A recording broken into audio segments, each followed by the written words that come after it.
Je m'appelle Pauline, donc on est toutes en deuxième année à Créade à Lyon. Moi, c'est Lilou et ce matin, on a présenté notre projet Sentier des Cabanes à Saint-Pancrace. Moi, c'est Maëlle. La demande pour le projet Sentier des Cabanes était de créer un réservoir, une arche et une cabane. Et moi, c'est Lola et aujourd'hui, on répond à toutes vos questions. Pour la cabane, nous on a utilisé des matériaux locaux de Saint-Pancrace, tels que le mélèze, la lauze ou bien le métal patiné. Et du coup, pour les matériaux de l'arche, donc on a choisi des matériaux qui sont reconnus vraiment pour leur solidité. Donc comme le mélèze, le sapin, il est vachement plus léger. Donc du coup, c'est idéal pour les structures, etc. Et on a aussi choisi la corde parce que c'est un matériau qui résiste très très bien à la traction.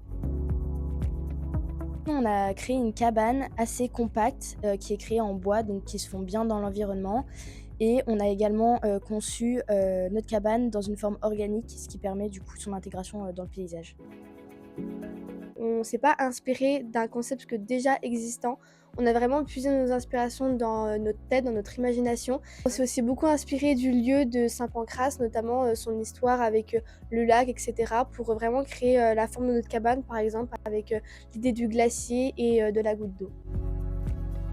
On a bien imaginé des jeux sensoriels dans notre cabane et également aussi dans notre arche où en fait on aura une plateforme amovible donc qui bougera un peu, qui représentera du coup le champ de l'équilibre, donc le nom de la zone de l'arche. Et en même temps du coup dans la cabane on aura plusieurs jeux, notamment des jeux d'odeur, de saison en bougeant des espèces de petits morceaux de bois, en même temps des rondins où on peut marcher dessus et ça permet vraiment une immersion totale, que ce soit pour les enfants ou les adultes.